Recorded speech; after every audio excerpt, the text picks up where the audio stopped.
Estamos de volta com o programa Direção Espiritual. Lembrando que o nosso programa, você participa dele. Você pode nos mandar um e-mail, você pode nos enviar uma carta. Sempre será bem-vindo. Você sempre será bem-vindo aqui na construção deste programa, porque é a sua vida, a partilha que você nos faz, as histórias que você nos conta, nos ajudam aqui a fazer o nosso programa acontecer. Então, toda vez que nós temos a oportunidade de contar o que aconteceu, ou até mesmo responder uma dúvida que um telespectador tem, a gente acaba entrando em comunhão com muitas pessoas que talvez tenham a mesma dúvida, ou então que são tocadas pelas histórias que são partilhadas aqui. Nós temos o testemunho de muita gente, né, quantas histórias bonitas eu tive a oportunidade de ouvir, de pessoas que foram tocadas pelos testemunhos aqui apresentados. Então um testemunho vai gerando outro. E nós somos muito gratos àqueles que partilham conosco as suas histórias. Temos aqui algumas pessoas que já nos escreveram, alguns e-mails mais antigos, como nós caminhamos sem o programa. Muita coisa foi ficando acumulada, então a gente pede a paciência, né? A gente sabe, a gente não gosta de ter volume, muitas perguntas e respostas, coisas rápidas, a gente prefere fazer um programa mais reflexivo. Então, me desculpe se eu não consigo responder a sua pergunta diretamente, mas pode ser que com a reflexão que a gente faça ao longo do programa, muita coisa seja clareada aí na sua cabeça e natural você chegue à resposta que você havia nos pedido. Achei interessante uma pessoa, no ano passado, no mês de setembro de 2012, ela estava planejando se matar e por algum motivo, durante aquele plano, né, de criar uma situação em que ela iria retirar a própria vida, ela ligou a televisão e, procurando os canais, encontrou a Canção Nova. E estava passando naquele momento o programa de Direção Espiritual. E ela disse que as palavras daquele momento tocaram profundamente o coração dela. E desde aquele momento, ela reencontrou um significado para a vida. A gente fica muito feliz, né? A gente não tem ideia do alcance que uma palavra bendita pode ter na vida de uma pessoa, minha gente. É por isso que eu nunca negligencio a oportunidade de fazer o bem através da palavra. A gente sabe que nós podemos fazer o bem através dos gestos, né? Pode fazer uma caridade, você pode pegar, dar ao outro uma ajuda financeira. É sempre muito interessante a gente fazer uma caridade material. Mas às vezes você pode chegar à conclusão, mas eu estou tão apertada na vida, eu tive tão pouca oportunidade, sou tão pobre, o que eu posso fazer pelo outro? Pode ser que você materialmente possa fazer muito pouco. Se bem que eu acho que quanto mais pobre a pessoa, mais solidária ela é, né? É interessante isso. Eu nasci dentro de um contexto de muita simplicidade, muita pobreza mesmo, e às vezes eu fico me recordando da solidariedade que existia entre a vizinhança ali. Um matava um porco, aquele leitãozinho que você tinha engordado com sacrifício, você pegava um pedaço de carne, levava para o vizinho, não era assim? Você cresceu assim, Cristian? Não? Nesse contexto assim de vizinhança que partilha? Era impressionante. Todo mundo muito pobre. Matava uma galinha, mandava o pescoço para o vizinho, não mandava. Mandava moela. Brincadeira. Essa solidariedade existe mesmo entre as pessoas simples. E que continue sempre assim. Acho que a simplicidade pode ser um impedimento para a gente partilhar. Eu moro num contexto de convivo com pessoas muito simples o tempo todo e vejo tanto que elas são solidárias. Bem, é muito bonito você perceber que mesmo privada de riqueza material, as pessoas são dispostas a ajudarem quem precisa. Mas há uma situação que não passa pelo material, que é a oportunidade que a gente tem de oferecer ao outro uma palavra bendita. Oportunidade que a gente tem de fazer o outro ser mais feliz com a palavra que a gente diz a ele.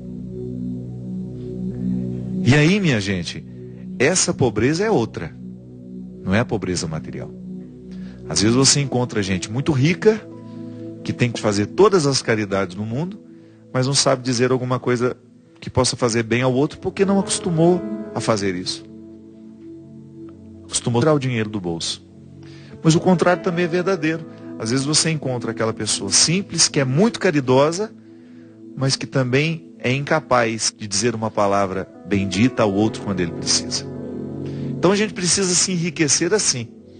A gente precisa oferecer ao outro, diariamente, dentro da nossa casa, a começar dentro da nossa casa, uma palavra que possa fazer bem. Uma palavra que possa trazer vida. No Êxodo a gente tem uma passagem em que Deus diz: diante de ti eu coloco a vida e a morte. Mas terás que escolher. Se escolhes matar, também morrerás. Se deixas viver, também viverás. E aí é que está. Quando eu opto por ser um servidor da palavra que bendiz, no meu dia a dia. Um servidor da palavra que bendiz, por exemplo, vai evitar a fofoca. Não vai dar conversa, não vai dar corda para aquela conversa fiada que não chega a lugar nenhum, que só denigre o outro. O parceiro da palavra bendita vai pensar duas vezes antes de escrever, porque não é só falar não. Nós estamos aqui abordando todas as dimensões e os recursos que hoje nós temos para colocar na nossa palavra. O Twitter, o Facebook, o e-mail que a gente escreve, a carta que a gente envia, a mensagem, o SMS, o WhatsApp. Ali tudo a gente escolhe. Tudo ali a gente pode escolher. Matar o outro ou fazer viver. E como nós estamos carentes de palavras que tenham o poder de fazer o que fez no coração dessa moça. Tanta gente morrendo hoje, morrendo antes da hora. Eu não falo de tirar a vida física, biológica, não. Eu falo dessa morte que está sendo naturalmente dentro do nosso coração, quando nós vamos perdendo a alegria de viver, a satisfação de ser quem a gente é. Quando vamos nos desprendendo do real sentido da vida. Para isso, minha gente, que nós vamos ficar atentos o tempo todo naquilo que a gente falava no início. Como é que anda a minha conversão no contexto da minha palavra? Como é que está a minha vida espiritual, religiosa, a partir do que eu escrevo no meu Twitter, a partir do que eu escrevo no meu Facebook, do que eu escolho postar, ou daquilo que eu multiplico? Pessoas que multiplicam o que é ruim, o mundo já está cheio.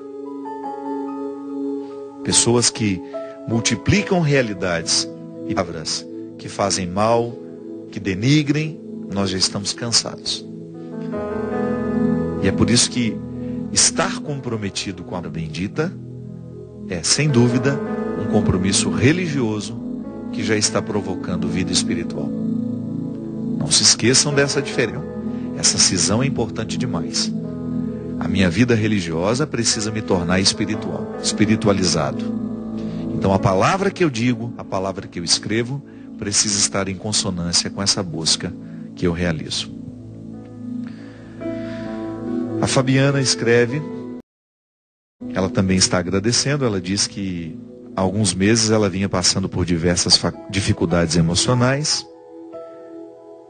E depois ela começou uma leitura da Bíblia, uma oração diária, ficou motivada a fazer isso.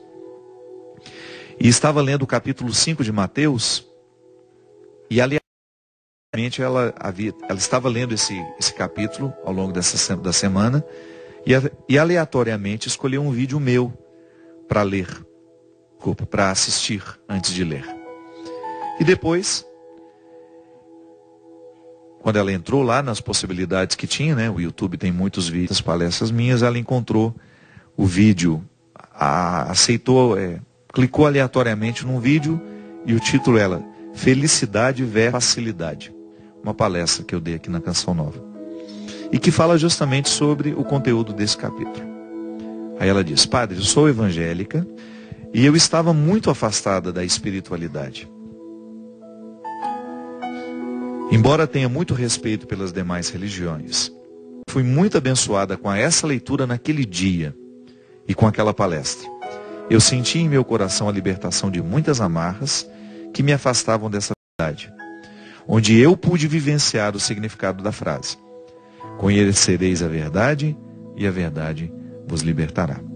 Sou grato e a sua pessoa por esse momento. Que Deus o abençoe sempre em sua missão e todas as pessoas que porventura passarem pela sua vida. Também disse às pessoas que ouvirem o testemunho dessa mensagem. Muito obrigado, Fabiana. Obrigado pelo seu testemunho. Que bom, minha filha. Toda vez que a gente se dispõe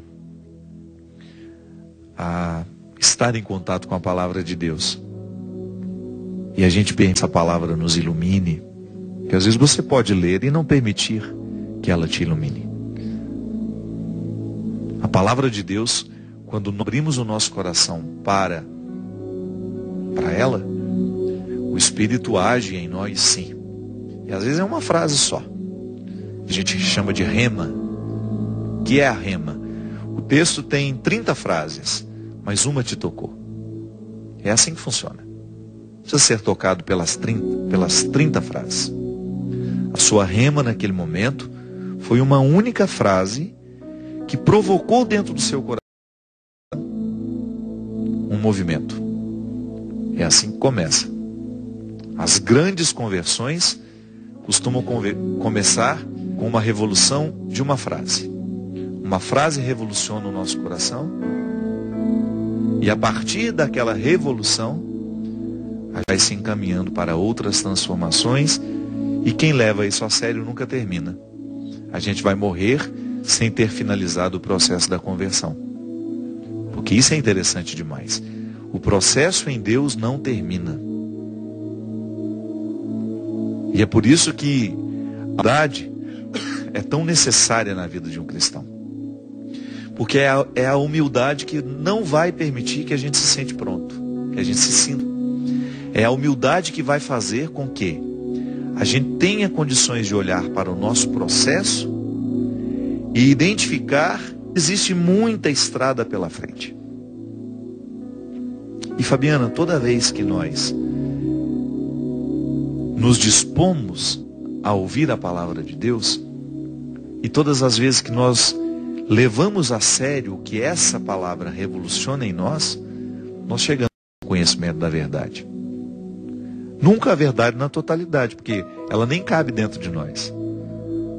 A verdade é tão grande, ela é tão grandiosa, que não cabe dentro do nosso coração. A gente vai aos poucos recolhendo, como se estivéssemos pela estrada recolhendo pequenas pedras preciosas que a gente vai encontrando. Ou como o garimpeiro, que passa a sua vida indo do garimpo inúmeras pedras preciosas para juntar um único tesouro. É assim que a gente faz. A gente acredita que Jesus é o caminho, a verdade e a vida. Toda a verdade divina está manifestada em Jesus. Ele é a plenitude da verdade. Nós já temos essa plenitude, mas ela não cabe toda dentro de nós. A gente precisa da vida inteira para ir administrando essa verdade. Por quê? Não basta conhecer a verdade. É preciso praticá-la. E a prática, ela vai acontecer ao longo da vida, no dia a dia. É processual. O conhecimento da verdade vai me dando condições de identificar, no processo dos meus dias, essa íntima identificação entre o que eu sou e a verdade que me foi revelada. É interessante que o processo terapêutico faz a mesma coisa com a gente. Quando você tem um trauma, por exemplo, o psicoterapeuta, através de uma abordagem, sei lá como é que ele vai usar, mas geralmente abordagens conscientes, ele vai nos ajudando a compreender o porquê de termos traumatizados naquela hora. O trauma é sempre uma realidade que a gente não pôde compreender naquele momento. E a partir da ciência terapêutica, nós vamos caminhando, é como se a gente fosse ascendendo, andando numa estrada, cada vez vai ficando mais dia. Você sai à noite, está tudo muito escuro, e à medida que você vai andando, o dia vai nascendo. O processo terapêutico bem feito é esse. Você sai da experiência da noite para caminhar na direção do dia. Então você vai identificando os motivos do trauma. Você vai tomando contato com a verdade. Por que eu sinto isso? Por que aquela situação me traumatizou tanto? E quais as consequências deste trauma hoje na minha vida? Então você começa a recrutar esse conhecimento através do terapeuta que vai te ajudando a iluminar a sua consciência. E a tomada de consciência de tudo isso vai lhe colocando em contato com a verdade. De repente aquele trauma não existe mais. Ele foi resolvido. Por quê? Você andou da noite para a luz do dia. Amanhã na sua vida. É interessante como algumas coisas se resolvem dentro de nós assim, não é? De repente, aquela pessoa é tão pesada para você e você vai fazendo um trabalho com aquela pessoa, você vai pedindo a Deus condições de compreendê-la, de acolhê-la. De repente você tinha tantas mágoas dela, tantos ressentimentos. Eu particularmente sou assim. E você vai caminhando naquilo que antes é escuro, difícil, pesado. E um belo dia você acorda com o coração todo leve.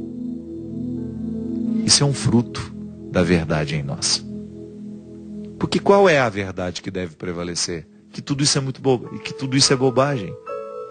Que não vale a pena guardar rancores, que não vale a pena guardar ressentimentos. Todo mundo sabe disso. A ciência nos prova que guardar mágoas e ressentimentos adoecem o nosso coração. Adoece o nosso coração. Mas não basta saber. Eu já tenho o conhecimento da verdade, mas eu ainda não sei praticar essa verdade. Aí você vai. De repente, num determinado momento da sua vida, tudo aquilo cai por terra. Você é capaz de olhar nos olhos daquela pessoa, pedir perdão, conceder perdão. Você percebe que realmente foi a melhor coisa que você fez. A verdade nos iluminou. Está vendo como saber a verdade não é o suficiente? Ter o conhecimento da verdade não é o suficiente. É preciso que a gente tenha coragem de caminhar no caminho que nos leva à apreensão dessa verdade. Por falar em caminho, está aqui o meu novo livro, que eu já falei para vocês em outras oportunidades. Por que você sabe que eu não gosto de ficar fazendo propaganda de livro, de ser aqui? Porque dá a impressão que eu estou empurrando goela abaixo, né? Não. Você vai comprar se você sentir o desejo de ler, se você achar que essa leitura pode fazer bem ao seu coração. Eu insisto nesse livro, minha gente, porque para mim talvez seja o livro mais demorado que eu já tenha escrito na minha vida. Eu levei muitos anos para terminar esse trabalho. O Discípulo da Madrugada é a narração trajetória de uma travessia. De um ser humano que antes estava amarrado nas leis do Antigo Testamento para chegar à liberdade que Jesus nos provoca. É um livro para você dar àquele filho que está afastado, sabe? Aquele filho que não gosta de religião, que não gosta de nada. É um livro mais indicado que eu posso hoje ter de tudo que eu escrevi. É um livro que vai ajudar os crentes, mas também vai ajudar muito aos indiferentes. Porque ele é fruto de uma reflexão que eu fiz ao longo da minha vida como padre. Por que às vezes a gente tem tanta dificuldade em compreender a verdade? Não é porque a verdade está indisposta ao ser humano, não. É porque nós estamos com muitas amarras que nos indispõem à verdade. Porque às vezes a gente pode pensar, por que Deus não se manifesta na vida daquele rapaz? Por que Deus não faz um milagre na vida dele? Porque falta a gente abrir a picada para que Deus possa fazer um milagre na nossa vida. E onde é que estão essas amarras, esses empecilhos, esses obstáculos? Dentro da nossa consciência, da imagem errada que nós construímos de Deus.